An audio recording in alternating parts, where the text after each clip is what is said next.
I want you to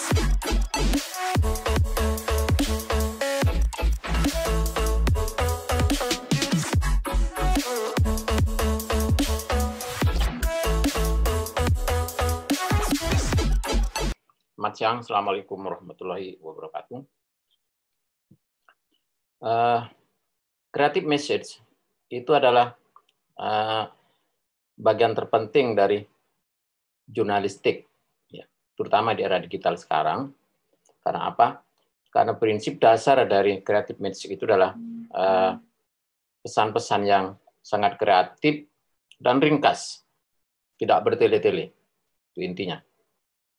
Nah, karena itu sangat berkait erat dengan apa yang disebut dengan brand, dengan media, dengan pencitraan segala macam itu. Nah, karena apa? Karena kalau pencitraan itu misalnya atau brand itu terlalu panjang, cara penyajiannya dan sebagainya itu, maka orang tidak gampang memahami. Oleh sebab itu, maka yang terpenting dalam creative message itu adalah pesan-pesan pendek yang mudah dipahami dan menggunakan bahasa-bahasa yang populer, ya, yang gaul dan mudah dipahami. Dan pesan-pesan itu cepat dipahami oleh masyarakat dan seperti dikatakan oleh salah satu media itu enak dibaca, enak didengar, enak dilihat, dan perlu dibaca, perlu dilihat, dan perlu didengar. Sebaliknya, ya, kalau yang kemudian berpanjang-panjang, tidak kreatif, tidak enak, tidak memikat, maka implikasinya itu adalah tidak enak dibaca, tidak enak didengar, dan tidak enak dilihat. Sebenarnya sederhana aja kok. Itu apa? Itu yang paling perlu dipahami dalam apa yang saya sampaikan sebagai creative message for media brand ini. Tentu saja ukurannya bagaimana kalau kita katakan ingin menggali pesan-pesan yang kreatif tadi, maka tetap prinsipnya adalah prinsip-prinsip jurnalistik. Soal magnitude-nya, soal proximity-nya, soal kebaruannya, kedekatannya kepada pembaca dan penikmat yang melihat dan sebagainya itu yang utama. Jadi pesan-pesan semacam itu yang sangat diperlukan saat ini, terutama di era medsos yang sekarang ini. Makanya saya sebut sebagai creative message, pesan-pesan yang kreatif dan produktif. Misalnya Anda ingin melakukan apa, maka Anda bikin judul itu, membuat judul yang memikat, pendek tapi memikat, jangan panjang-panjang. Sebaliknya, yang saya lihat selama ini, justru karena space-nya itu terbuka dan tidak terbatas, seringkali bikin judul aja sangat panjang. Bahkan termasuk media-media yang sudah besar itu, yang sudah mapan, sangat panjang-panjang judulnya, tidak memikat. Dan akhirnya tidak menjadi brand, tidak menjadi viral di publik. Itu yang terpenting, yang harus dipahami. Maka hal-hal semacam itu yang harus dipahami terlebih dahulu. Bagaimana misal membuatnya, cara mengeksplornya? Tentu ya, kalau jurnalistik atau siapapun yang ingin menjadi praktisi jurnalistik adalah banyak menggali apa yang disebut dengan explore dalam big data.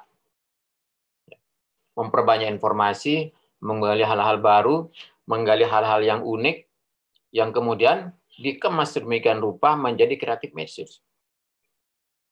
Cara penyajian seperti apa? Maka ada baiknya, menurut saya, juga jangan terlalu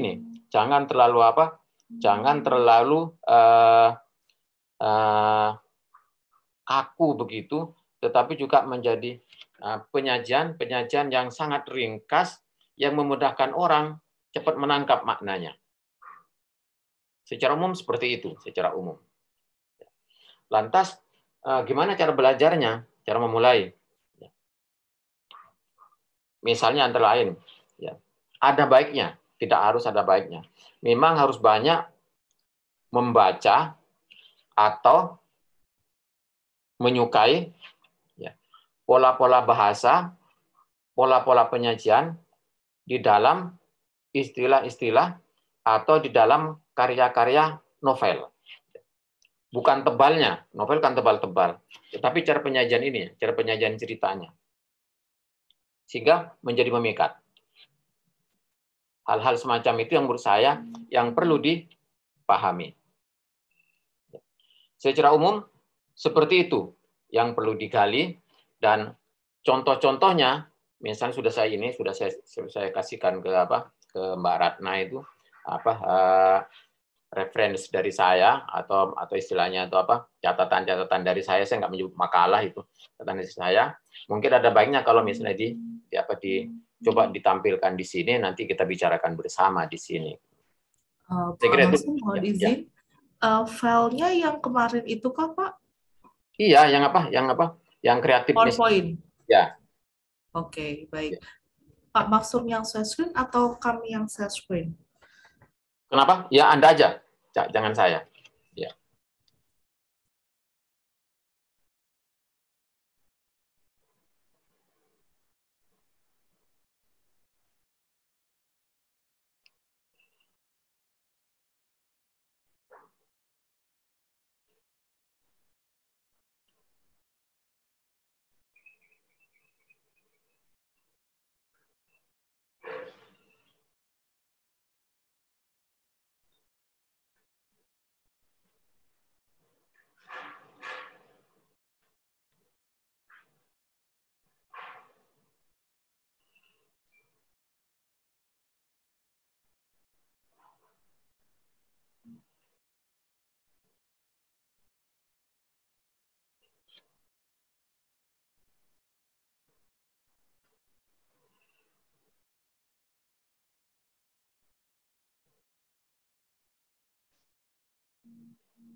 Ini Pak, PPT-nya Pak sudah kami share.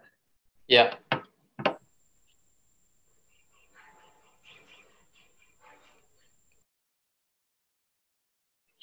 Ya, itu Creative Management for Media Brand. Coba di ini, di apa?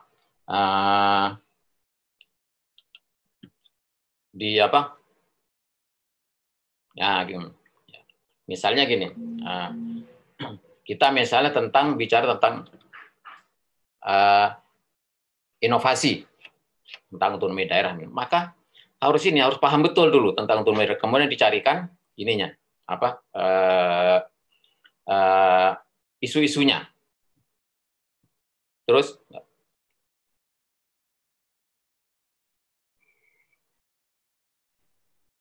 kemudian menemukan kata-kata ringkas yang terkait dengan itu. Kreatif menemukan kalimat mempesona. Cerdas menemukan kata-kata yang mudah diingat.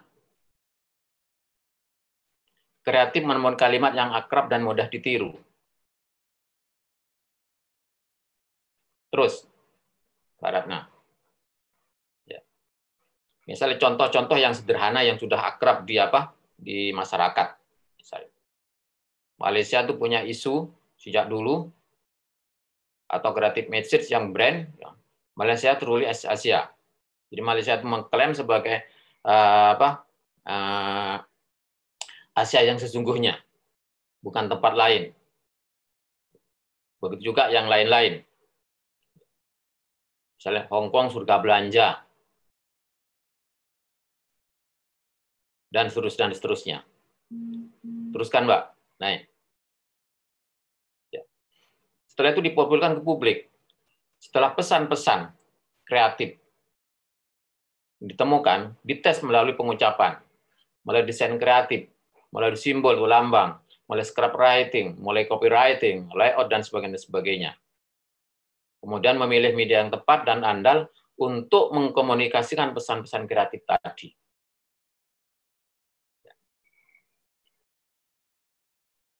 Kemudian mendemonstrasikan melalui teknik marketing public relation. Terus,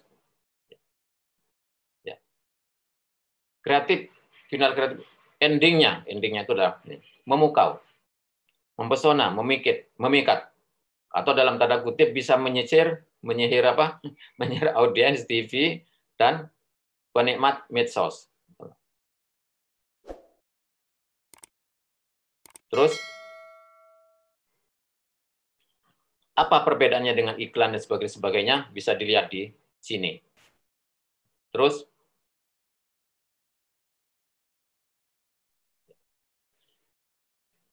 ending dari komunikasi produk inovasi itu adalah yang terkait dengan kreatif message tadi adalah produk haruslah berupa pembentukan tren. Pembentukan tren yang bisa mendorong perilaku dan minat tertentu terhadap simbol yang dimarketingkan atau dibiarkan melalui pembentukan wacana dan publik di media yang bersifat antara lain dalam tanda kutip bisa memprovokasi pikiran massa, memonopoli informasi halayak, kurang M ya, yang nomor 2 itu. Kemudian mendominasi opini publik. Itu adalah ending dari kreatif message tadi. Terus, judul harus membatis misalnya. Jangan berpanjang-panjang. Tetapi harus memikat. Terus, oke Mbak, terus Mbak. Format menulis adalah narasi yang kaya dengan perbendaharaan kosakata. Kaya idiom-idiom yang ngepop. Syarat bahasa gaul yang ngetren di kalangan masyarakat. Tetapi yang ngetren ini bukan dipaksakan, tapi ada logika. Ada logika yang nyambung. Jangan dipaksakan. Oh ini ngetren, tapi kemudian dipaksa-paksakan, tapi nggak nyambung. Terus, sudah ya. Secara umum seperti itu. Kita lebih baik kita men-share aja, mendiskusikan, daripada kita banyak berceramah. Saya kira itu aja dulu pengantar dari saya. Mudah-mudahan banyak yang berminat.